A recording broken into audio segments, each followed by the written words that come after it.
Canute sofreu a maior transformação quando percebeu que o Criador havia abandonado sua criação. Para criar um novo mundo onde todos poderiam viver em paz e harmonia, ele precisava mudar. Não poderia mais ser um príncipe frágil e inútil, mas deveria se tornar um rei astuto e imponente. Era hora de travar a batalha final e definitiva, mas dessa vez contra o seu verdadeiro inimigo, Deus.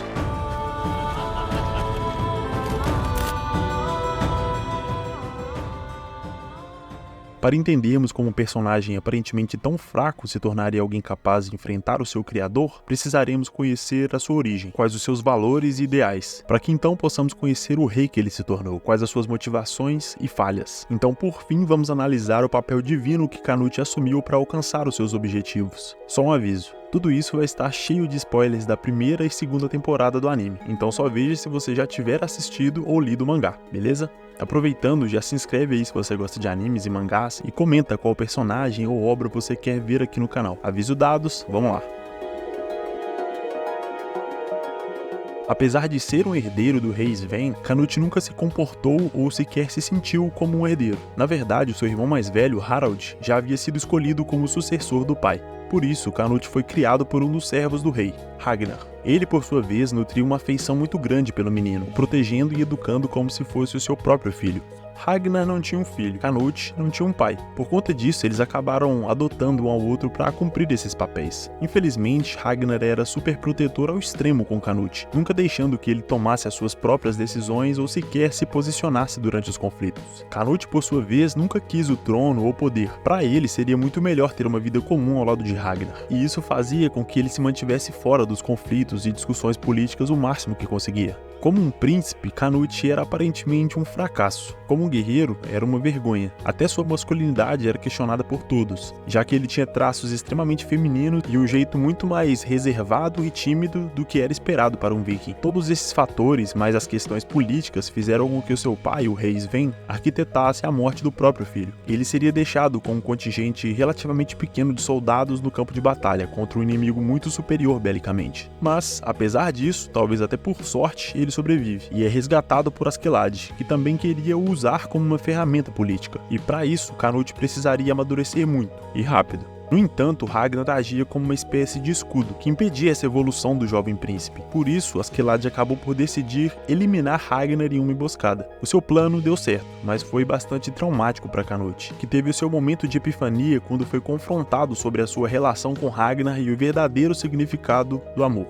Canute percebeu que, por mais que tentemos, a humanidade não pode se salvar da sua natureza. Desde que fomos expulsos do paraíso divino, perdemos o amor verdadeiro e só o reencontramos na morte. A vida é apenas um castigo antes da iluminação, um castigo que só acaba quando o indivíduo encontra o seu fim. E se esse era o caso, o ser humano estava fadado a viver em sofrimento. O verdadeiro amor não escolhe a quem beneficiar, não tem preconceitos ou objeções. Um amor que encontramos em toda a natureza, por toda parte. Na chuva que cai sobre os bons e sobre os maus, na árvore que dá a sua sombra e o seu fruto aos justos e injustos. E principalmente, na morte, que nivela todos os seres, alimentando os animais e a terra, tudo sem reclamar ou questionar. Nesse mundo, o amor está em toda parte, menos no coração dos homens. E sem esse amor, ninguém estava apto a entrar no paraíso. Ao chegar nessa conclusão, Canute decide que não vai mais buscar o paraíso e a salvação divina, que a partir daquele momento ele vai criar o seu próprio paraíso, tudo pelo verdadeiro amor. A partir daquele momento, Canute se posiciona como um verdadeiro líder, o salvador que vai guiar o seu povo a uma terra prometida, um paraíso criado conforme a sua vontade. E é aí que ele se torna, essencialmente, o rei.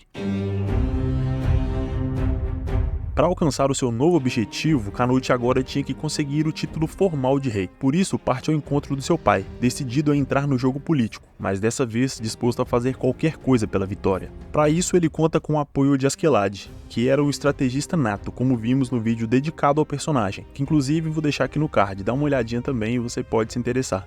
Eventualmente, o rei ameaça a soberania do país de Gales, terra natal do Askeladd, o que o leva a se opor a esse plano de invasão. ao que o rei insiste e o faz escolher entre trair o príncipe e o matar a mando do rei ou perder a sua nação e o seu povo. Se vendo sem saída, Askeladd toma uma medida extrema. Ele decide matar o rei Sven, de modo a garantir que Canute herde o trono e mantenha Gales a salvo, mesmo que isso custasse a sua própria vida. E como um excelente estrategista que era, ele acerta em cheio. Canute assume o trono e agora é oficialmente o rei da Dinamarca. Mas isso não é o bastante. Ele ainda precisava conquistar a confiança dos nobres e anexar o território do seu irmão mais velho, Harald, que reinava na Grã-Bretanha. Para isso, Canute segue a sua cruzada pelo paraíso. Ele continua a guerra dominando territórios, destruindo vilas e assassinando inimigos políticos. Por conta disso, seu pai começa a aparecer em visões para atormentar o filho, como uma forma do próprio Canute se julgar pelos seus crimes. Ele se vê como um mal necessário. O povo nórdico é violento e selvagem. É necessário que alguém dome a sua força para controlar a sua selvageria e manipular o seu poder. Essa era a função de Canute. E para isso, ele criou regras que proibiam saques e outras práticas que faziam parte da cultura dos vikings, o que naturalmente gerou brigas e descontentamento entre eles. Ainda assim, Canute manteve o controle. É interessante notar como o discurso do Canute é batido, no sentido de se ver como um mal necessário, alguém que para alcançar a paz cria mais guerra e morte. Durante o fim da segunda temporada, ele é exatamente o oposto de Thorfinn. Ambos querem criar o paraíso, mas um na base do diálogo e abnegação, o outro na base da força e violência. E o certo nessa história vai depender muito do seu ponto de vista. Do meu, os extremos nunca são bons, mas isso é um assunto que eu quero falar com mais atenção no vídeo do Thorfinn em si, por isso eu não vou me aprofundar aqui.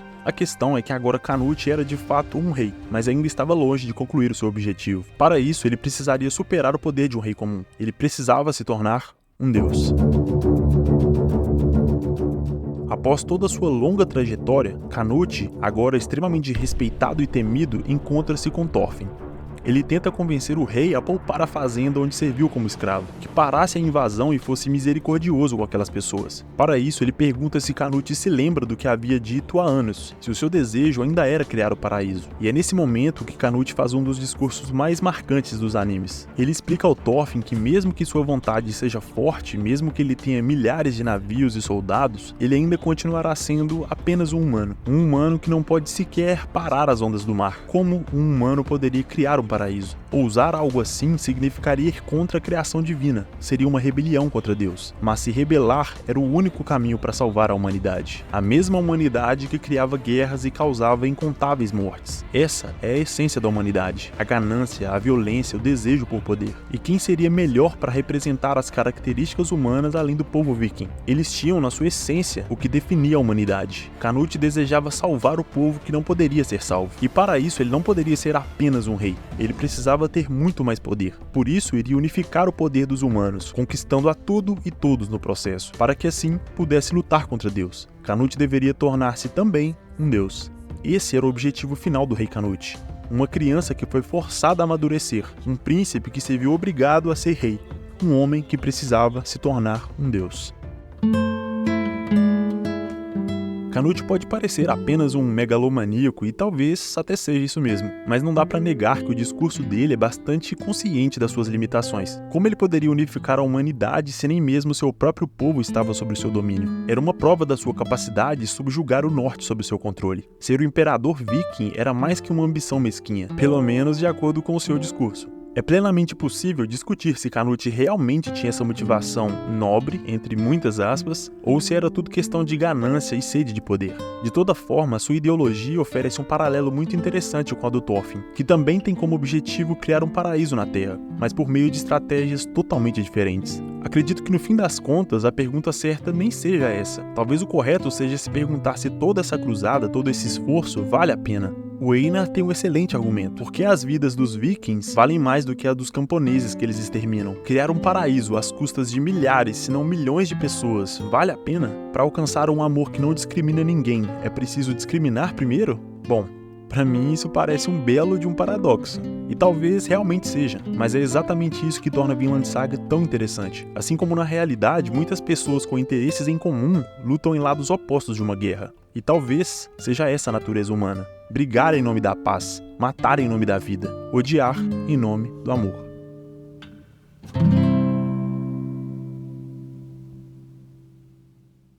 Bom, espero que você tenha gostado desse vídeo, e se gostou, deixa o seu likezão aí pra fortalecer, se inscreve no canal também pra dar uma força. Tamo junto, é nóis, e te vejo no próximo vídeo. Valeu!